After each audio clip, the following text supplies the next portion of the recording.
Hello guys, today we have here my 2022 Toyota Camry XV70 and we're gonna do a little modification regarding here the lane keep assist, or well, the lane keep assist button I rather say. So how the car comes from factory is that when you start it up, every time the lane keep assist automatically starts with the car, every time. And so the only way to turn it off is rather simple, actually. You press here for I think 3 seconds, and as you see now, it is off. And you can turn it back on if you like. And here LTA, that's the same in German, lane keep assist.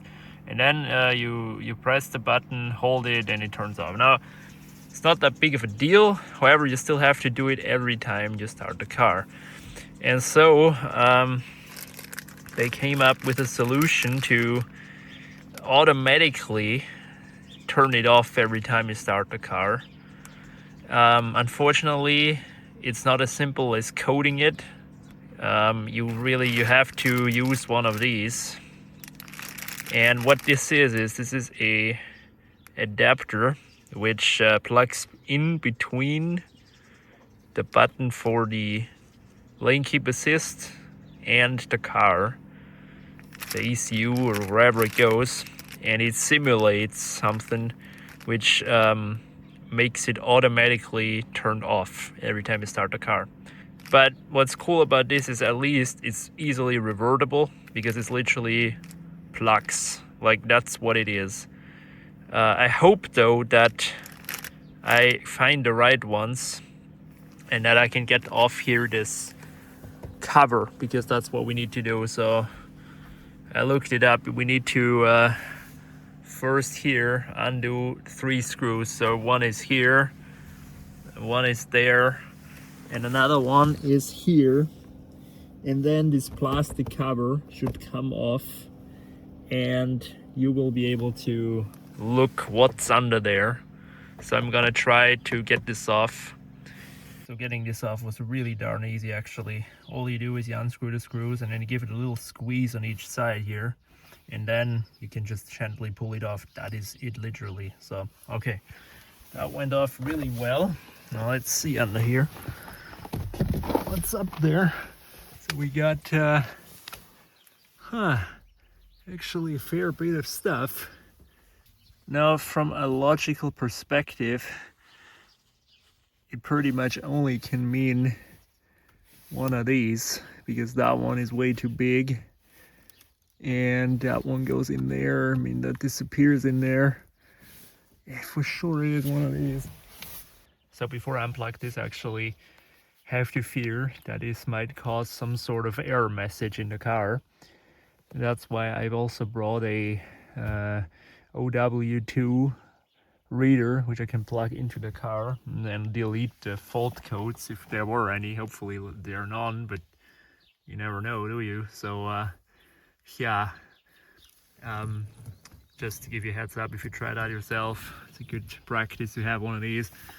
So I'm gonna undo that, right, and compare that connector here to one of these. It hardly looks any different in that. So these are the same pretty much. So I'm gonna plug that into the car, and then I'm gonna plug in that into the adapter here. So let's do that here. That went in perfectly. Do the same for the other one. So we have this one connected, good. So the second one is for sure then that one, or that one. I guess that one, because it's got way more connectors.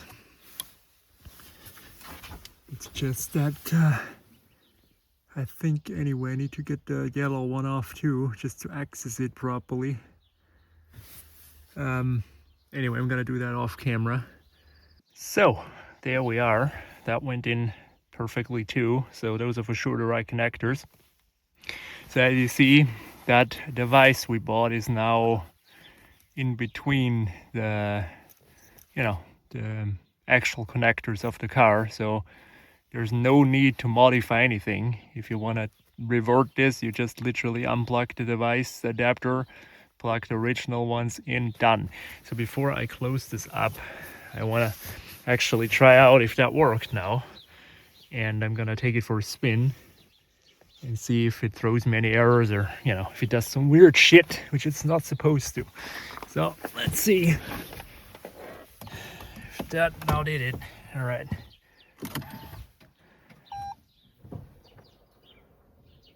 Ha. Yeah, guys. Yes. Let's see. Look at that. Yes. No more lane keep assist activated here. Nothing here.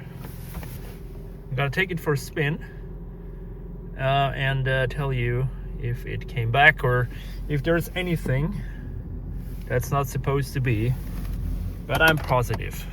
So the car drives fine. There are no warning lights on. There's nothing out of the ordinary, except that maybe now you saw it. I actually activated the lane keep assist again, so it is active again. So we didn't deactivate the button or disable it or anything. Also, I can easily turn it off again on my own as well with this device installed. As you saw previously, I had it activated. Now it's off. When I want to activate it, I press it again, it is back. So as you see, we did not get rid of the assistant, or we didn't do some disabling of anything. So pretty much what we did here with this adapter is we inverted the function of the button. You can still use it, as you see here, it's on. You can go through all the settings like you're supposed to, and also I can still turn it off like that. So as you see, there you go. Now here's the test. If I put it in park and turn off the car, when I now turn it back on, it should turn it off automatically, but it will take the 3 seconds, because what it does, I think, is it simulates a button push. So let's see if that works again. I already saw it working once, but that's the second time I'm not trying it. All right, still here. Yeah, there you go. After 3 seconds, it's off again. Successful upgrade here. So now let me put here the cover back on. And before I do that, I will use this, where did I put it here, this little cable tie to tidy up here this unit a little bit. I mean, I think you could always use a zip tie as well. I'm just gonna try with this one first. And then we're gonna put it back on the cover. And I hope that it doesn't clunk around, that it doesn't make a noise and vibrate. It does hear some vibrations, but I don't know.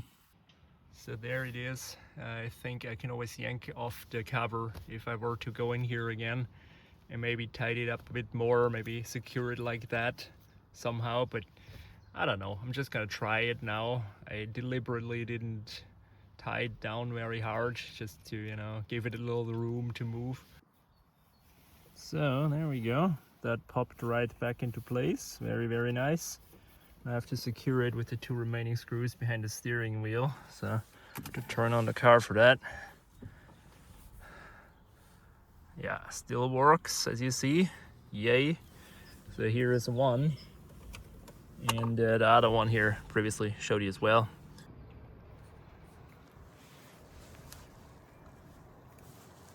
There we go. Now we're done again. Like nothing ever happened. Yeah, turns it off by default. Job done, as you see. Pretty darn simple. So the installation part is done. As you see, it works. It's really easy. Anybody pretty much can do it. Now, I want to talk a little bit about the legal side of things, and why you would even do it in the first place, right? Now, why you would do this is pretty simple, actually. I know there's gonna be a moral police every time you do such stuff. there will be people who say, but they put in these features for a reason in the car. You know, that they make those laws for a reason that cars must have that because people can't drive. Actually, at the end of the day, I'm driving the car. I paid for the car. I want to drive it how I want it, and I can turn it off. It's not like you're doing something which the car manufacturer didn't intend to do. I mean, you can still turn it off from factory. You just have to do it every time you start the car. So why you would do this is pretty much a reason for that. It's really annoying. I had my fair share of encounters where I actually tried to drive with this assistant and it would steer me inside, like in the direction of a concrete wall in like a narrow construction site. And that's where I saw, okay, no, I can't have that. And I don't always want to turn it off myself, even though it's a small thing to do. I mean, hell, on some modern cars, you have to go through here, the menus, and do that. I mean, this is horrible. Here, they still made it relatively simple. But still, it's an additional step which you can save yourself if you pay those like 35 bucks on AliExpress, okay? So why you would do this? Personal choice, sometimes even safety reasons, really. On narrow roads, when there's a big truck approaching and the car says, you're not driving perfectly on the lane, let's actually move in the direction of the truck. I had that happen. That is not fun at all. No. So when it comes to the legal side of things, is this legal? Is this illegal? Well, I have no law degree. I'm no lawyer, okay? So I didn't do any research on this. I can only guess. But from like making a logical guess, an educated guess, I don't think it's illegal because I'm not doing anything that the manufacturer didn't intend to do. It's nothing different as if I say every time when I turn on the car, I want it off, okay? And I press the button and I turn it off. Just that now the adapter does it for me. But there's no difference because I chose to do it like this. Now one could argue if you give this car away to somebody who maybe wants the lane keep assist and he doesn't know, well, first of all, he doesn't even know if it has it then because, I mean, it's not on then, okay, haha. No, but like he can still turn it on. It's like you can still have the feature, it's not gone. And I think this is where it would get illegal. This is where it would actually be a big modification if it would actually get rid of it altogether. But we're not doing that. We're like disabling it, but still like the manufacturer intended. So I think it's okay. And also you're not modifying anything. Like you are putting something in between, which technically is modifying, but you can always revert it. You can always remove that. It's really a matter of minutes, as you see, and you have it back to stock. You plug in the connector to its socket, done. So yeah, for me, if I were to sell this car, I would definitely tell the next person I did that, and if they said, okay, I don't want that, I will remove it. So yeah, this is as far as it goes for me. But I know that most people are actually happy to have this turned off. Like, I'm one of them. Duh, that's why I did it. But okay, you can still always revert it back to stock. So tell me what you think about this. If you know any like explanation if this is legal or not. I don't think it's illegal actually. But yeah, you can always argue, do you want to put a China manufactured part inside your car and hook it up to all the electronics? Like, yeah, like what are they gonna do? Like, is the CCP gonna steer you inside of a, I don't know, like, you know what I mean? It's just also bullshit, this argument. So I think they made a good device. I don't know about the legality of things, but what I for sure know is that a lot of people use it. Just go on Reddit, just go on internet, talk to garages. I'm sure they know all about this stuff because people, they want to drive their car like normal people. They don't want to always be told like you have to do this, you have to do that. Some people just want to drive the damn car. And so yeah, this is it for me. As you see, it works perfectly. There's no need to reset anything, which I'm very glad about. So yeah, this is an easy job to do. From what I saw, this can be done on a variety of Toyota models like Toyota RAV4, Highlander, whatever, Corolla. So yeah, thanks for watching this video, and I'll see you next time.